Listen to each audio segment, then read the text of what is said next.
mettre en pratique ce dont nous allons parler ce soir et voir les manifestations chez vous à la maison.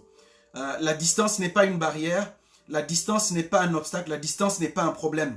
Vous êtes chez vous actuellement, nous parlons du pouvoir des ténèbres et dans votre famille, dans votre maison, dans votre entourage, vous avez des personnes qui vivent sous le pouvoir des ténèbres, ils vivent sous l'oppression des forces des ténèbres. Vous avez la capacité, au travers de ce dont nous allons parler ce soir, d'être le prolongement de l'action de Dieu là où vous êtes, chez vous-même. Dans votre lieu de service, vous êtes capable d'emmener le pouvoir du Saint-Esprit à se manifester là-bas et de briser le pouvoir des ténèbres. C'est de cela qu'il sera question ce soir. Afin de savoir comment briser notre ennemi et de savoir comment jouir de notre victoire acquise de haute lutte, acquise par la croix et à Golgotha, comment jouir de cela et le manifester tous les jours. Nous allons déjà parler de notre ennemi. Quand on parle de combat, on parle de lutte, on parle de guerre, il faut connaître qui est notre ennemi, comment nous allons nous emparer de sa personne ou bien nous allons le soumettre, comment nous allons briser son autorité. C'est de ça qu'il est question. Et avant toute chose, je voudrais rendre grâce au Seigneur pour ces instants et bénir le Seigneur pour vous qui êtes connectés. Donc, la première chose que je voudrais vous encourager davantage à faire, prenez un petit instant et nous allons partager ensemble autour de vous et permettez à d'autres personnes de nous rejoindre et nous allons avancer ensemble. Donc, voici comment va se structurer ces instants que nous allons partager ensemble. Nous allons premièrement introduire au niveau des généralités de ce que le monde, les hommes parlent. Quand ils parlent de ténèbres, quand ils parlent de puissance occulte, de ce que le monde en parle, ce que le monde pense de cela. Deuxième chose, nous irons dans les Écritures. On va parler de l'origine des forces des ténèbres. Après l'origine des forces des ténèbres, nous parlerons de notre victoire. Et nous allons terminer par les moyens que nous avons, nous, de manifester la victoire tous les jours. Qu'elle ne soit pas juste une victoire acquise dans un temps, mais qu'elle soit une victoire continuelle que nous manifestons tous les jours dans notre existence et dans tous les domaines de notre vie. Que le Seigneur vous bénisse richement. Quand on parle de ténèbres, les hommes voient bien sûr l'obscurité. Les hommes voient bien sûr la nuit. Les hommes, quand on parle de ténèbres, ils voient certains, les États-Unis parlent d'obscurantisme, même l'Europe parle d'obscurantisme. Donc vous pouvez parler à un Européen, vous pouvez parler à un Américain, vous pourrez parler à un Africain de ténèbres. L'Européen va vous dire que les ténèbres, c'est l'obscurantisme intellectuel, c'est empêcher les gens de penser comme ils veulent, d'être libres de leur pensée. C'est empêcher les gens de croire à ce qu'ils veulent ou de ne pas croire. Ils peuvent considérer qu'un État, par exemple, comme l'État islamique, est un État des ténèbres. Ils peuvent considérer un autre État comme étant un État vivant dans l'obscurité. C'est leur pensée, c'est leur projet. Vous avez certaines personnes que vous pouvez interroger. Ils vont vous dire que quand on leur parle de ténèbres, ils vont vous parler d'œuvres obscures. Ils vont vous parler d'œuvres maléfiques. Ils vont vous parler de choses mystiques. Ils vont vous parler de mort. Ils vont vous parler de ce qui se passe dans le domaine spirituel, diabolique. Certaines personnes vont vous parler de ce qui se passe au niveau des astres, astrales, cosmiques. Ils vont vous parler de ces choses-là. Mais je voudrais, nous, ce soir, sans m'étaler longtemps dessus, directement aller dans les Écritures. Quand on parle de force des ténèbres, quand on parle de pouvoir des ténèbres, quand on parle des œuvres des ténèbres, il faut qu'on voit l'origine de cela. D'où est-ce que cela vient? Qui en est l'origine? Qui est, comme on peut dire, qui est à l'origine de ces choses-là? On va parler de cela en quelques instants et nous allons aborder cela davantage, plus profondément. La première chose que je voudrais noter avec vous, lisons ensemble dans le livre de Jean, le chapitre 10. Nous allons lire le verset 10. Jean, le chapitre 10, nous allons lire le verset 10. Jean, le chapitre 10, nous allons lire le verset 10. Permettez-moi de le lire dans cette version. Parfait. Jean 10, verset 10. Vous pouvez partager encore autour de vous, le temps de profiter et de permettre à une ou deux personnes de nous rejoindre pendant que nous sommes encore au niveau de notre introduction. Jean chapitre 10, le verset 10. Les Écritures déclarent ceci. Jean 10, 10, c'est la Bible, elle dit ceci. Le voleur ne vient que pour dérober, tuer et détruire. Moi, je suis venu afin que les brebis aient la vie et qu'elle l'ait en abondance. Le voleur a un seul objectif. Le voleur a une seule mission. On va dire, il a une mission qui est divisée en trois. C'est voler, c'est-à-dire prendre ce qui ne lui appartient pas, subtiliser ce qui ne lui appartient pas, c'est-à-dire s'approprier le droit sur quelque chose qui n'est pas à lui de manière subtile, sans que la personne à qui cela appartienne ne se rende compte. C'est de ça qu'il est question quand on parle de vol. Si quelqu'un te dit « je vais te voler » et tu vois comment il le prend, ce n'est pas un vol. Non, c'est que il a pris par la force ce qui t'appartient. Quand on dit que le voleur ne vient que pour voler, c'est pour prendre de manière subtile ce qui ne lui appartient pas, c'est-à-dire qu'il s'octroie le droit de jouir de quelque chose qui n'est pas à lui, qui ne lui appartient pas, et il l'a pris de manière subtile. Et celui qui a perdu cette chose est ignorant qu'il a perdu cela. Il est ignorant de la personne qui a pris, qui l'a subtilisé. Deuxième élément, il vient pour tuer. Certaines versions parlent d'égorger. C'est-à-dire, non seulement c'est tuer, c'est-à-dire enlever la vie, mais c'est de manière atroce. Pendant qu'il enlève la vie, il soumet l'homme, il soumet le corps à l'atrocité, à la douleur, à la peine. Quand le diable travaille, quand le voleur travaille, il veut que tu souffres, il veut que tu aies de la peine. Il ne veut pas le faire juste en une seule fois. C'est pour cela qu'il était heureux quand Job, par exemple, souffrait le martyre, quand Job avait des puces partout, avait des boutons dans tout son corps, il était heureux parce que le travail du diable, c'est te faire souffrir, c'est te tuer, c'est-à-dire te priver de la vie, mais c'est de te priver de la vie en te faisant souffrir. C'est-à-dire que quand tu es dans la souffrance, la peine, la plus atroce, il est heureux de le voir, il est content de cela, il se réjouit de cela. Certaines personnes vont dire, des gens, mais pourquoi il est si méchant? On va le voir tout à l'heure. Pourquoi sa méchanceté, elle est si accrue sur l'homme? On va le voir tout à l'heure. Si on ne le voit pas ce soir, on le verra demain. La troisième chose, c'est que quand il vole, quand il tue, il le détruit. Il ne veut pas que tu sois capable de construire quelque chose. Parce que construire, parce que édifier, parce que élever, parce que établir, c'est l'objectif pour lequel Dieu nous a créés. Il nous a créés pour dominer. Il nous a créés pour multiplier. Il nous a créés pour garder, pour faire croître, pour cultiver. C'est l'objectif de notre création. Alors, maintenant, si le diable veut détruire, c'est parce qu'il veut nous empêcher, en tant qu'hommes, d'entrer dans l'objectif réel de pourquoi Dieu nous a créés et nous a placés sur la terre. C'est pour cela que vous devez comprendre que la première chose, les forces des ténèbres seront totalement contre toute forme de croissance, toute forme de création, toute forme de développement, toute forme de bien-être, toute forme de bénédiction, toute forme d'édification de l'homme, de la personne et du projet de Dieu dans la vie de quelqu'un. Ils seront contre cela totalement. Le voleur a un seul objectif: voler, tuer, détruire. Lisons quelque chose dans le livre de Ézéchiel chapitre 28. Je voudrais vous encourager à le noter. Ézéchiel 28, et lisez à partir du verset 1 jusqu'au verset 19. Nous, ce qu'on va lire ce soir, ça concerne uniquement le verset 19. Ézéchiel 28. Ézéchiel 28. Ézéchiel chapitre 28, n'est-ce pas? On va lire le verset, uniquement le verset 19. Permettez-moi de me mettre à la page et de le trouver. Hop. Ézéchiel chapitre 28. Nous allons lire. Si vous avez la possibilité de partager rapidement autour de vous, faites-le encore, faites-le encore. Il y a quelqu'un qui peut être béni par ce message. Il y a quelqu'un qui est en train de souffrir sous un poids croulant des esprits mauvais ou des esprits des ténèbres. Il a besoin de ceci. Vous pouvez vous dire que ça ne peut pas le concerner, mais il y a des personnes qui ont besoin de l'aide extérieure à un certain niveau. Lorsque les forces des ténèbres sont en train de les opprimer, ils ont besoin d'un secours extérieur et vous pouvez être cette personne en le partageant sur son mur ou dans son inbox. Lorsqu'il arrive à cela, le Seigneur le saisit pour qu'il entende et qu'il soit délivré. Ézéchiel chapitre 28, le verset 19 dit ceci. Tous ceux qui te connaissaient, tous ceux qui te connaissent parmi les peuples sont dans la désolation à cause de toi. Écoutez ce que la Bible dit. Tu seras un objet d'épouvante, tu ne seras plus à jamais rien. Ça, c'est le verset 19 qui le dit. Regardez ce que le verset Ézéchiel chapitre 28, regardez ce que le verset 12 et le verset 13 nous disent. Le verset 12 nous dit ceci. Fils de l'homme, entonne une complainte sur le roi de Tyr. La prophétie, la complainte était déclarée sur le roi de Tyr, mais la prophétie résonnait dans le passé, dans les temps anciens, et elle peut également se répertorier dans les temps futurs.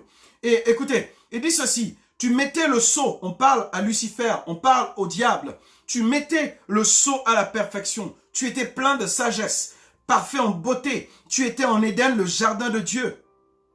Tu étais couvert de toute espèce de pierres précieuses. Le verset 14 est intéressant. Tu étais un chérubin protecteur, aux ailes déployées. Ici, dans les Écritures, on nous montre l'autorité, on nous montre la puissance, on nous montre la gloire dont était revêtu Lucifer à l'époque. Ce qu'il avait comme autorité, ce qu'il avait comme puissance. C'était quelqu'un qui avait une haute fonction dans le royaume des cieux. Dans le royaume des cieux, ils étaient 3 personnes. Nous pouvons séparer dans le royaume des cieux 3 groupes d'anges de manière précise. On peut les séparer ainsi. Et Lucifer avait ceux qui avaient une grande gloire dans le royaume des cieux. Ceux qui pouvaient être des séraphins, des archanges, et qui portaient la louange, ils portaient l'adoration, ils portaient la gloire de Dieu. Parce que vous aviez les 3 qui étaient comme les 3 généraux dans le royaume des cieux. Vous aviez Gabriel, jusqu'à maintenant. Vous avez Michel. Michel, lui, c'est le bras défenseur. C'est l'autorité répressive. C'est l'autorité puissante. C'est la force de frappe. C'est l'armée. C'est le pouvoir divin. C'est l'expression de la puissance et de l'autorité divine, Michel. Quand on parle d'armée, quand on parle de guerre, quand on dit qu'il est tout puissant, Michel est l'expression de cette toute puissance en termes de force de frappe, quand il s'agit de répression, quand il s'agit de combat, de démontrer l'autorité de Dieu. Il s'agit de Michel. Vous aviez maintenant Gabriel, sa fonction principale, à chaque fois que vous aviez dans l'Ancien Testament, on parlait, ainsi parlait l'Éternel. Dieu va parler, le Seigneur va parler. À 99,9%, il ne s'agissait pas de la voix de Dieu elle-même. Il s'agissait simplement de Gabriel qui parlait. Parce que Gabriel est le porte-parole, est l'expression de la voix, est l'expression de la parole de Dieu. Et vous aviez quelqu'un d'autre, un autre chérubin. Il s'appelait Lucifer. Lui, il avait la charge de l'adoration, la charge de la louange, la charge de la gloire et de l'expression de la splendeur divine. C'était sa fonction, c'est-à-dire il personnifiait tout ce que pouvait représenter Dieu dans sa splendeur, sa gloire, son autorité. Il le personnifiait cela. Et il s'appelait Lucifer. La Bible nous dit quelque chose, c'est que l'orgueil, on va le lire dans le livre, vous pouvez le lire dans le livre d'Ésaïe chapitre 14. Ésaïe 14, oui je vais le lire ici. Ésaïe chapitre 14, le verset 12 et le verset 5 dit ceci. Vous pouvez lire jusqu'au verset 15, mais je vais lire juste un verset. Écoute, Ésaïe 14, à partir du verset 12, écoutez ce que les Écritures déclarent. Comme tu es tombé du ciel, astre brillant, d'accord? Certaines versions parlent d'étoile du matin. D'autres versions parlent de Lucifer. C'est ce que ça veut dire. Astre brillant. Étoile du matin. Ceux qui sont connectés, vous voyez ce qu'on appelle, on appelle Jésus-Christ qui est l'étoile brillante du matin. On va en parler tout à l'heure. Pourquoi est-ce qu'il porte ce titre-là? Parce que c'est cette appellation qu'on donnait à celui qui représentait toute la gloire et la splendeur de Dieu. Le verset 12 nous dit, comme tu es tombé du ciel, astre brillant, fils de l'aurore, toi qui terrassais les nations, comment est-il possible que tu aies été abattu? Tu disais en ton cœur, voici ce qui a fait qu'il tombe. Tu disais en ton cœur, je monterai au ciel, j'élèverai mon trône bien au-dessus des étoiles de Dieu. Écoutez que quand on parle d'étoiles, on parle des anges. Vous le verrez dans le livre de Apocalypse chapitre 12. Apocalypse chapitre 12, vous verrez quand on parle du dragon qui est tombé, le dragon qui a emmené un tiers des étoiles, qui est descendu avec un tiers des anges, on parle des anges. On parle des anges. Il voulait s'asseoir au-dessus des anges de Dieu. Il voulait s'asseoir au-dessus de Dieu. L'orgueil est monté dans son cœur. L'orgueil est monté dans son âme. Et je voudrais vous encourager, fils de Dieu, faites attention à l'orgueil. Lorsque l'orgueil monte dans ton cœur, c'est un signe de l'action des ténèbres dans ton cœur. Quand l'orgueil monte dans la vie d'un homme, dans le cœur d'un homme, cela montre la proportion des ténèbres dans sa vie. Parce que ce qui caractérise les ténèbres, c'est l'orgueil. Les Écritures disent que l'orgueil précède la chute, mais l'humilité, la gloire. Parce que dans le royaume des cieux, l'orgueil a précédé la chute de cet astre brillant, de cette étoile brillante du matin, de ce chérubin protecteur. L'orgueil a précédé sa chute. Quand l'orgueil est monté dans son cœur, il a été frappé très bas. Il a été abattu très bas. Il est tombé très bas.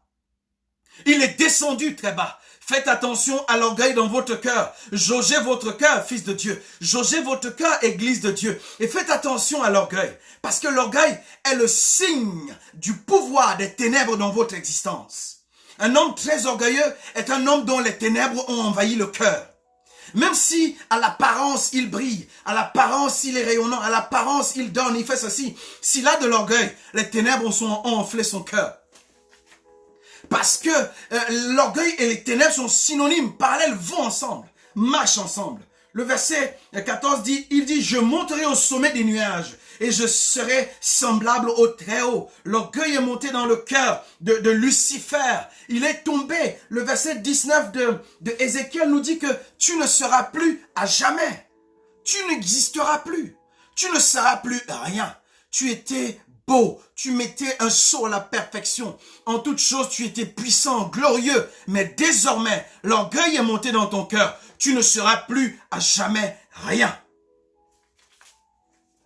Vous pouvez le lire dans le livre de Apocalypse. Vous verrez qu'il est descendu avec un tiers des anges.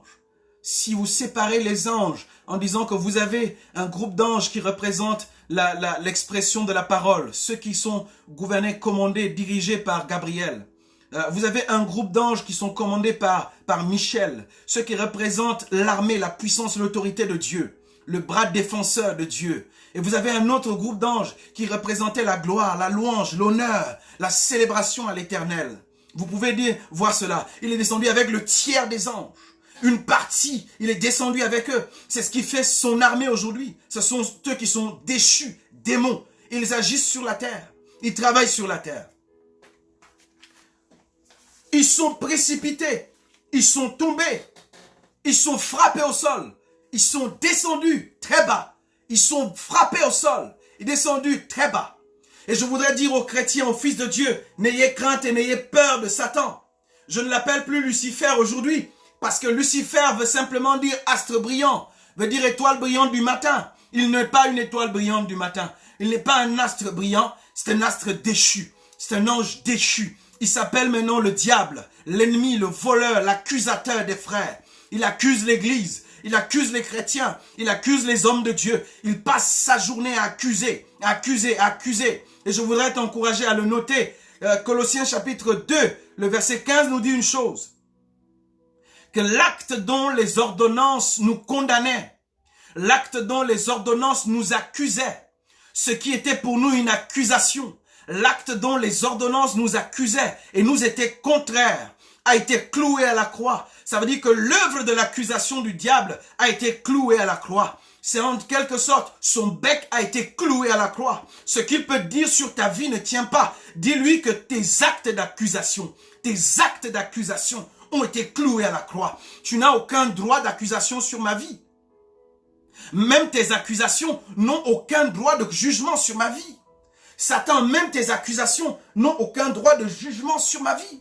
Dis-le, répète-le, dis-le à Satan. Il peut t'accuser sur ta vie passée. Il peut t'accuser sur ta vie future. Je viens dire à un chrétien, est-ce que tu as reçu Jésus dans ton cœur? Tu as accepté Jésus dans ton cœur? Et je veux dire à quelqu'un qui ne l'aime même pas, est-ce que tu as besoin de pardon? Est-ce que tu as besoin de libération? Est-ce que tu as besoin de restauration? Je voudrais t'encourager à aller vers Jésus parce qu'il a cloué l'acte dont les ordonnances te condamnaient. L'acte accusateur qui t'acculait devant le Seigneur et devant le trône. Cet acte a été cloué à la croix, cloué au bois, bientôt 2000 ans maintenant. Il n'y a plus aucun acte qui te condamne. Il n'y a plus aucun acte accusateur valable après que la croix ait été élevée au travers de Jésus. Il n'y en a plus. Il n'y a plus d'acte possible de te condamner, ni aujourd'hui, ni demain. Tu n'es plus condamnable. Qui pourra condamner les élus de Dieu? Qui pourra dire que ce qui est saint et impur, qui sera capable de le faire? Christ a payé le prix nécessaire. Et je voudrais dire, même Satan l'accusateur n'est pas capable de le faire. Même s'il monte jusqu'à l'habitation de Dieu, même s'il monte jusqu'au trône de Dieu et qu'il porte accusation sur ta vie, il porte accusation sur toi. Rappelle-lui que l'acte d'accusation principal est cloué à la croix. Avant que je ne naisse, accusateur. Avant que je ne naisse, Satan l'accusateur. Cet acte est cloué depuis longtemps. Il n'y a donc aucun droit qui peut me condamner aujourd'hui. Qui peut condamner ceux que Dieu a déclarés non coupables et non condamnables? Je voudrais que tu le répètes. Qui peut condamner ceux que Dieu a déclarés non coupables et non condamnables? Frère, si vous êtes non coupable, si vous êtes non condamnable, l'action de Satan, l'action de l'accusateur, l'action du voleur est non plus incapable de vous toucher, incapable de vous assujettir, incapable de vous saisir, incapable de vous opprimer, incapable de vous bloquer, incapable de vous limiter, incapable de vous détruire parce que vous êtes non coupable, vous êtes non accusable, vous êtes complètement disculpé de toute accusation et de toute condamnation. Ceci est une arme terrible, ceci est une arme puissante contre le diable. Ceci est une arme terrible contre le diable. Quelle est cette arme? Quelle est cette arme? C'est l'assurance du salut, le casque du salut. Préserve votre esprit, préserve votre mentalité des attaques de l'ennemi. Nous avançons dans notre programme. Comment est-ce que Lucifer, devenu Satan le diable et l'accusateur, comment l'accusateur travaille? L'accusateur travaille avec 3 éléments principaux. Nous le voyons dans le livre de Genèse. Vous pouvez lire Genèse chapitre 3 et vous allez voir ce qui s'est produit, ce qui s'est passé entre Satan l'accusateur, Satan le rusé et Ève. Il a pris possession d'un corps. Il a pris possession d'un animal. Et pourquoi il a pris possession de cet animal? Parce qu'il a vu que cet animal avait les mêmes traits de caractère que lui. Parce qu'il a vu que cet animal dans tout le jardin, celui qui lui ressemblait, qui avait un trait de caractère comme lui, c'était le serpent. Le serpent était le plus rusé de tous les animaux. Le diable travaille premièrement par ruse. Par ruse. Ce n'est même pas qu'il a encore une telle puissance, une force quelconque. Il est frappé au sol, il est brisé, il est détruit, il est abattu à terre. Il ne sera plus à jamais rien. Il utilise, la ruse. Il utilise, deuxième chose, la tromperie, le mensonge. Il utilise, troisième chose, c'est qu'il nous pousse à l'erreur. C'est ce qui s'est passé dans le jardin d'Éden. Et il continue à faire la même chose. Il vient dans ton cœur, il utilise la ruse. Il injecte dans tes pensées, il injecte dans ton âme, il injecte dans ta vie les tromperies, il injecte dans ta vie les tromperies, le mensonge. Quand tu acceptes ces tromperies et que tu te renfermes contre toi-même, au lieu de parler, de demander à côté conseil, de demander parole, de demander idée à côté, à gauche, à droite, tu ne le fais pas. Tu vas simplement à l'intérieur de toi et tu continues à murmurer avec lui, d'échanger. Je pose une question. Si Ève, qui était en discussion avec Satan, disait à son mari, viens, le serpent venait de me dire quelque chose. Le serpent est en train de me conseiller de manger le fruit. Je crois que la situation ne serait pas pareille. Alors, si vous écoutez le conseil de l'ennemi, vous écoutez le conseil du diable, il utilise la ruse, c'est qu'il vous sépare. Il vous met tout seul. Il met dans votre cœur la pensée contre un frère. Il met dans votre cœur la pensée contre votre pasteur. Il met dans votre cœur la pensée contre votre église. Il met dans votre cœur la pensée contre votre collègue. Il met dans votre cœur la pensée contre votre ami, contre votre mère, contre votre père, contre votre fils. Il met une pensée, il injecte une pensée, il vous suggère quelque chose. C'est la ruse qu'il utilise. Si tu acceptes cette pensée et que tu te laisses murmurer, tu te laisses emballer par cette pensée, c'est que tu es en train de te faire prendre dans son piège. Ne fais pas la même erreur que Ève. Ne fais pas la même erreur que Ève. Ne laisse pas que cette pensée, tu sois tout seul de ton côté et que tu gères cela.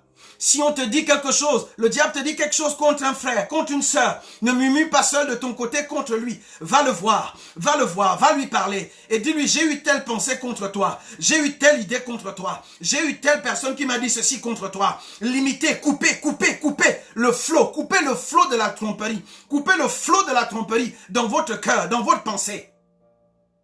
On t'a dit ceci contre ton pasteur. Tu as rêvé ceci contre telle personne. Tu as rêvé ceci contre ton leader. Coupez le flot de la tromperie dans votre cœur. Le diable utilise la ruse, il utilise la tromperie, il utilise l'erreur. Son objectif, c'est de nous induire en erreur. Saint-Esprit, merci d'aider l'Église. Merci d'aider l'Église. Merci d'aider les chrétiens.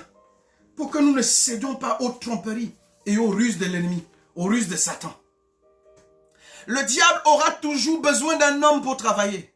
Si aucun homme ne lui obéit, il est au chômage. Je dis, si aucun homme n'obéit à Satan, pardon, sur la terre, il est au chômage. Si aucun homme n'obéit au diable sur la terre, il est au chômage. Il aura toujours besoin de toi. Il aura toujours besoin de toi pour exécuter ses plans. Il aura toujours besoin d'un président américain, d'un président français, d'un président africain. Il aura toujours besoin d'un homme pour exécuter ses plans. Il aura toujours besoin d'un Hitler pour détruire un peuple. Il aura toujours besoin d'un autre homme pour détruire un peuple par l'esclavage. Il aura toujours besoin d'une personne pour détruire une autre. Parce que tout seul, il n'a que ruse, il n'a que mensonge et il n'a que erreur. Il aura toujours besoin d'un homme pour amener son projet à l'exécution. C'est pour cela que je dis à l'église, arrêtez de tuer les sorciers dans votre prière. Arrêtez de tuer les sorciers dans votre prière. Arrêtez de dire le sorcier de ma famille doit mourir. Arrêtez de dire le sorcier de ma maison doit mourir. Non, le sorcier de ta maison est habité, utilisé par quelqu'un. Parce que le diable a toujours besoin d'un corps pour agir. Et si tu détruis le corps, ça ne détruit pas le diable. Le corps est détruit. Peut-être il va en enfer même, mais le diable continue son travail. Arrêtez de tuer le sorcier de votre famille. Le sorcier de votre famille est sous le coup. Elle est sous la possession et la domination d'un esprit mauvais. Je viens de dire à l'église, changez votre manière de prier. Et je vois comment l'église, quand elle prie, le sorcier de ma maison doit mourir, le sorcier de ma famille doit mourir. Il y a un tel zèle, il y a une telle joie dans leur cœur. C'est comme si ils sont heureux d'envoyer les gens en enfer. Vous êtes agent du diable ou vous êtes agent de Dieu. Vous êtes agent du royaume des ténèbres ou vous êtes agent du royaume des cieux. Pour qui travaillez-vous? Vous travaillez pour qui? Certaines personnes se réjouissent et ils prennent l'exemple, ils disent, mais Benson Idaoussa, il a tué des sorciers. Benson Idaoussa, il a fait ceci. Est-ce que tu es Benson Idaoussa? Est-ce qu'un fait biblique, est-ce qu'un fait qui se produit dans le royaume devient un enseignement obligatoire et imposé à toute l'église dans le monde? Est-ce qu'un fait que Dieu accomplit avec un homme, Ananias et Saphira, vous avez par exemple Pierre.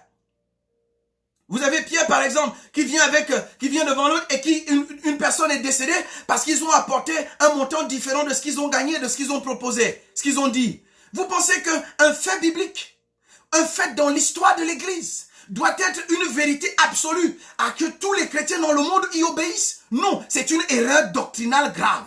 L'Église est placée pour que les portes du séjour des morts ne prévalent pas.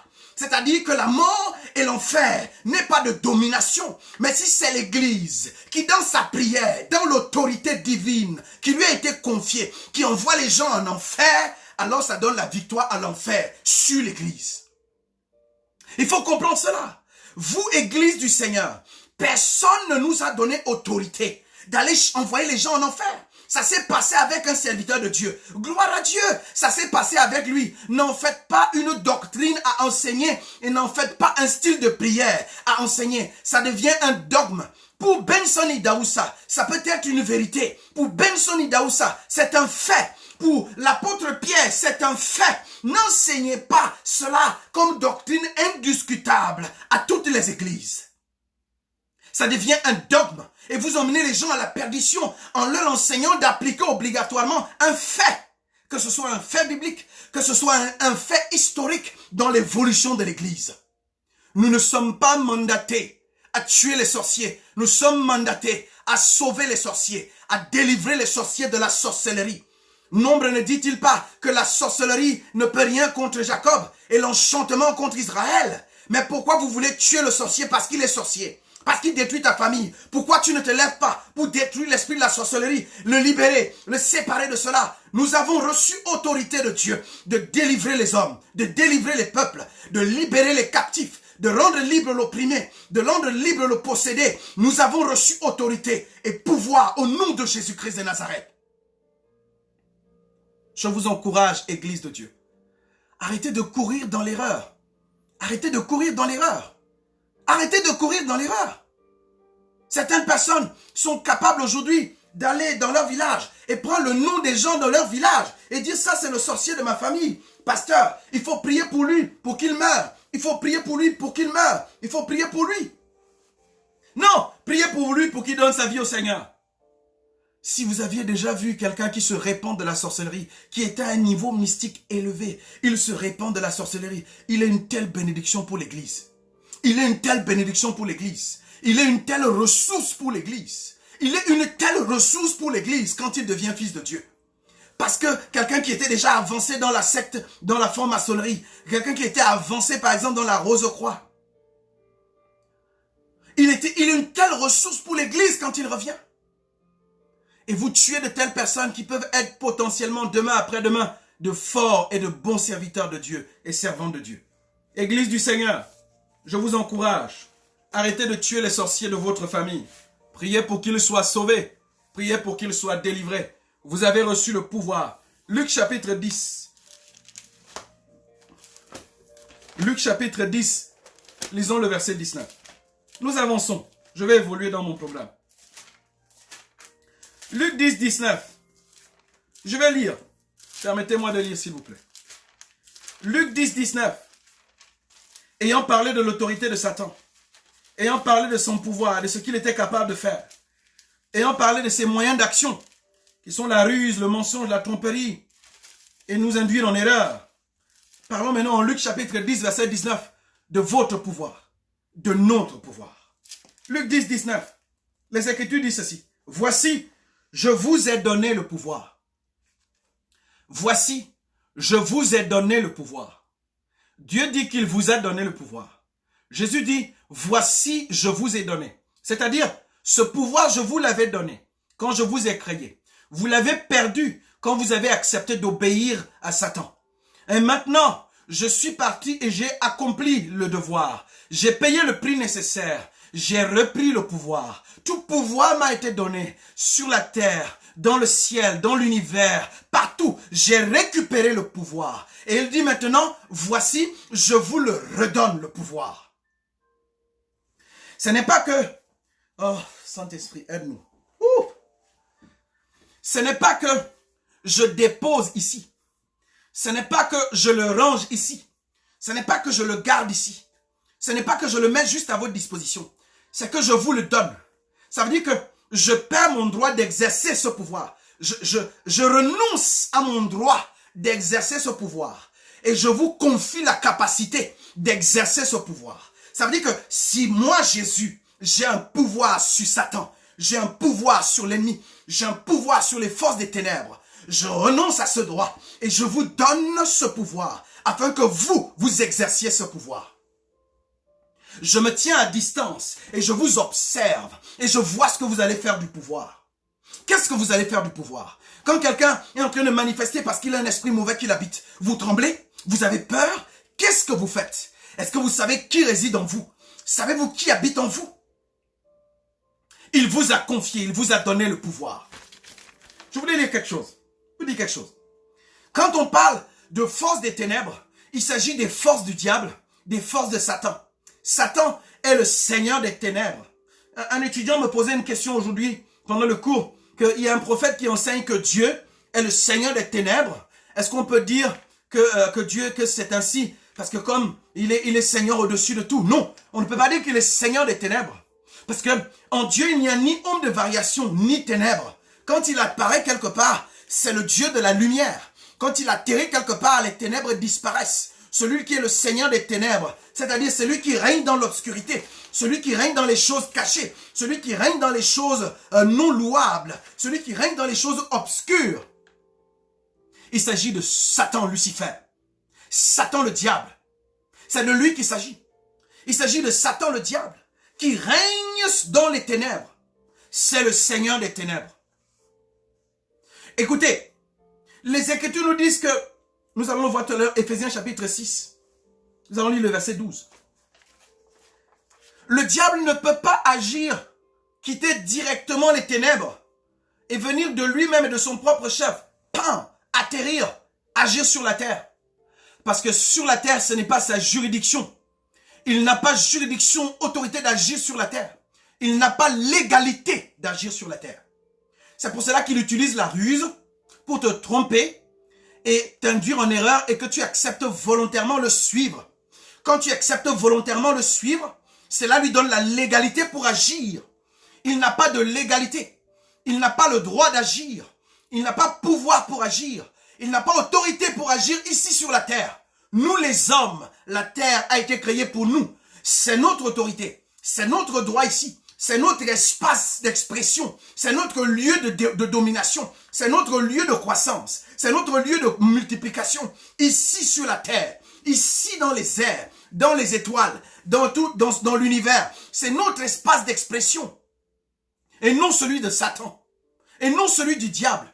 Il avait un lieu d'expression qui était dans le royaume des cieux. Il avait un lieu d'expression qui était dans le lieu d'habitation de Dieu. Et là-bas, il a perdu sa place. Il a été frappé au sol. Et maintenant, il a une seule destinée. C'est qu'il est sans domicile fixe. Quand il vient ici chez moi, je dis Satan, sors au nom de Jésus. Quand il vient chez toi, dis Satan, sors au nom de Jésus. Quand il arrive en Afrique, dites Satan, sors au nom de Jésus. Il arrive en Europe, libère au nom de Jésus. En Asie, libère au nom de Jésus. En Amérique, libère au nom de Jésus. À tel endroit, va-t'en au nom de Jésus. Il n'a pas d'habitation parce qu'il n'a pas lieu d'exercer son pouvoir ici. Il utilise ta vie. Il utilise ton autorité. Il utilise ta légalité et la légalité des hommes d'agir pour également agir. Je prie le Seigneur qu'il donne à chacun de nous de saisir cela et de le comprendre. La terre est notre lieu d'expression légal en tant qu'homme. Éphésiens chapitre 6. Lisons le verset 12. Éphésiens 6. Lisons le verset 12. Le verset 12 dit, « Car nous n'avons pas à lutter contre la chair et le sang, mais contre les principautés, contre les pouvoirs, contre les dominateurs des ténèbres, d'ici-bas, contre les esprits du mal dans les lieux célestes. Notre ennemi n'est pas charnel. Notre ennemi, ce n'est pas notre frère. Notre ennemi, ce n'est pas notre oncle. Notre ennemi, ce n'est pas notre cousin. Notre ennemi, ce n'est pas notre collègue. Notre ennemi, ce n'est pas notre voisin. Notre ennemi, ce n'est pas notre pasteur. Notre ennemi, ce n'est pas notre chrétien. Notre ennemi n'est pas charnel. Il est spirituel. Notre ennemi est spirituel. Nous avons reçu autorité sur les forces des ténèbres. Et je vous encourage à exercer cette autorité. Exercer cette autorité. Manifester cette autorité. Le diable arrive à travailler et à te faire du mal. Parce que tu te laisses, tu acceptes d'être apprivoisé. Tu acceptes d'être induit en erreur. Tu acceptes d'être induit en erreur. Et c'est pour cela qu'il agit autour de toi. Je prie le Seigneur qu'il donne à chacun de vous, à chaque fils, de comprendre qu'il a reçu l'autorité, de marcher sur toute la puissance de l'ennemi, pas sur l'ennemi. Parce que le diable connaît la parole. Le diable connaît la parole. Il connaît les Écritures. C'est pour cela que quand vous dites des choses qui sont contre-bibliques, il sait que vous mentez. Quand vous enseignez quelque chose qui est contre-biblique, il sait que vous mentez. Il sait que vous dites ce qui n'est pas biblique. Il n'obéit pas à ce qui n'est pas biblique. Il obéit à ce qui est biblique. Il obéit à « il est écrit ». Il obéit à « il est écrit ».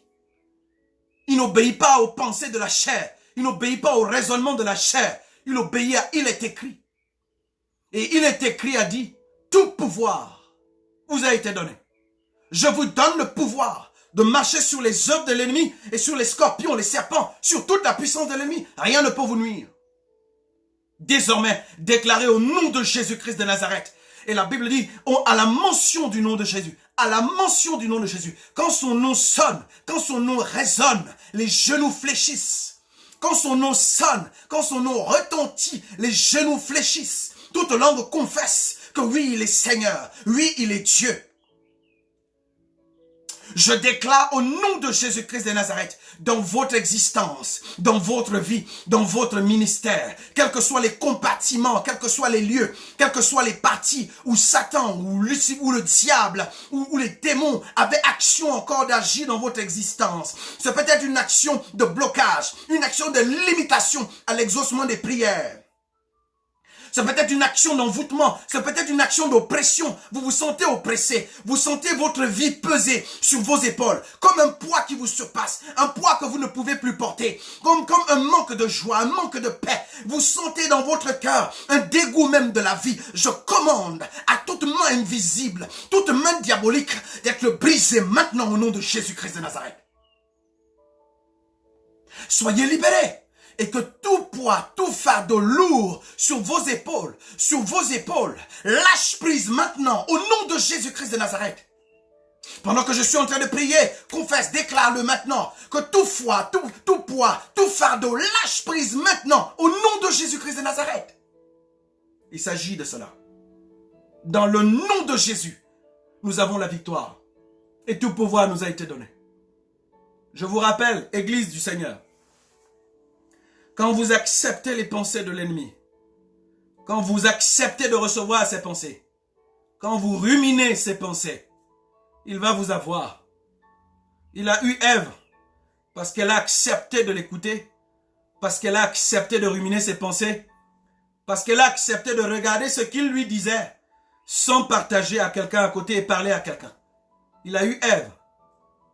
Et n'acceptez pas que par sa ruse, que par son mensonge et sa tromperie, il vous induise en erreur. N'acceptez pas cela. N'acceptez pas qu'il vous induise en erreur. S'il vous induit en erreur, vous lui donnez la légalité d'agir. S'il vous induit en erreur, vous lui donnez la légalité d'agir.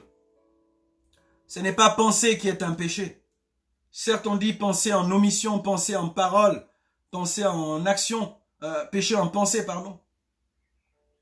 Péché en pensée, ça veut dire que tu as une pensée, tu dors dessus, tu rumines dessus, tu la passes et repasses, refais et refais et refais. Si le diable t'envoie une pensée dans ton esprit, dis-lui Satan ceci, je ne gère pas cela. Ou partage à quelqu'un et demande de l'aide à quelqu'un. Et que le Seigneur te soutienne pour t'en sortir de cela. Ma prière est que le Seigneur donne à chacun de vous de saisir cette opportunité et de comprendre 3 choses principales. Il s'appelait Lucifer. Il mettait le sceau à la perfection. Mais ça, c'était avant. Il s'appelait Lucifer. Il était glorieux. Il était puissant. Il était rempli de gloire, de force et d'honneur.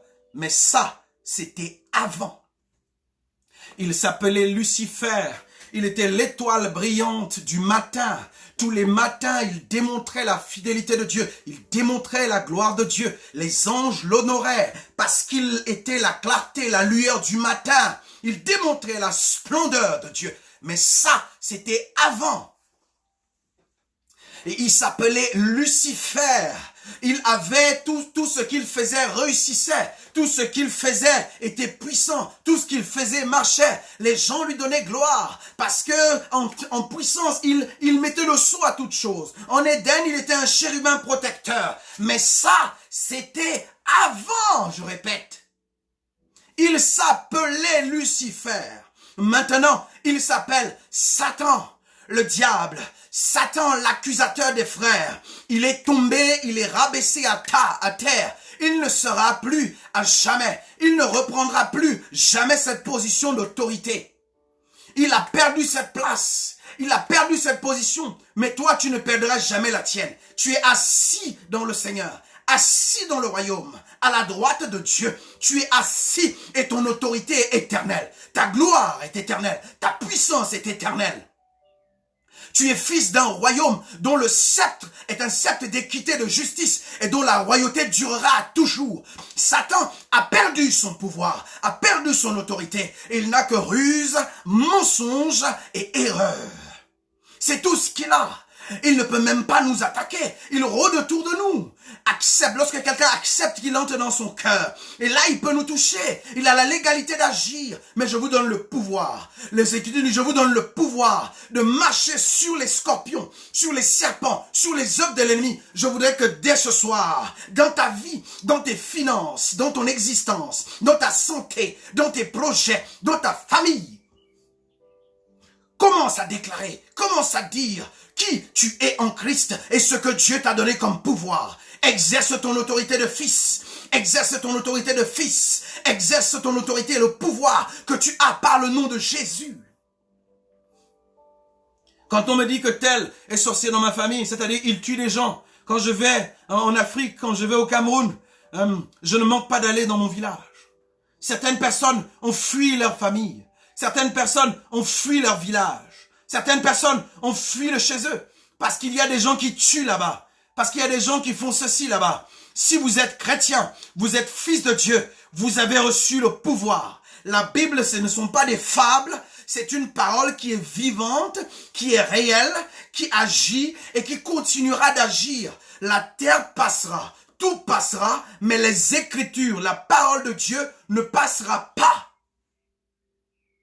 Je vais dans mon village, telle personne on dit, il est sorcier, quand il se lève la nuit, il vient verser de la stérilité, de la non-fertilité sur les terres des autres personnes. Mystiquement, il va dans la nuit, dans les ténèbres, et il fait des pratiques pour que les champs des autres ne produisent pas. Je dis, où est la terre? Où on a dit que ça ne produira pas? Où est la terre? Où on a maudit, où on a dit que ça ne produira pas? Je dis, ô terre, écoute-moi, j'ai reçu pouvoir sur la puissance de l'ennemi, toute puissance de l'ennemi, déposée sur cette terre. Je vous brise, je vous soumets au nom de Jésus. Et je dis, terre, produis, sois fertile et produis au nom de Jésus. Et les choses se passent comme je déclare dans la prière. Vous arrivez chez telle personne. Je dis, c'est lui que vous dites qu'il tue les gens. C'est lui que vous dites qu'il tue les gens. Il lance des sorts aux gens. Il envoûte les gens. Je connais un nom devant qui tout genou fléchit. Au nom de Jésus-Christ de Nazareth.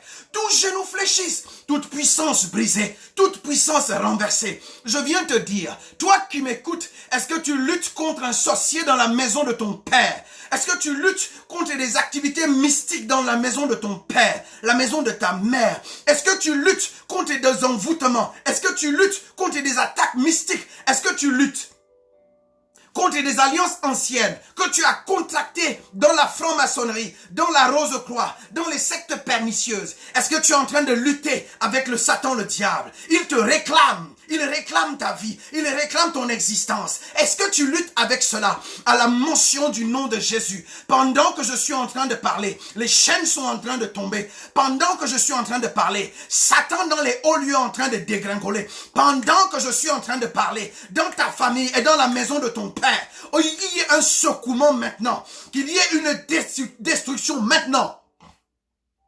Au nom de Jésus-Christ de Nazareth.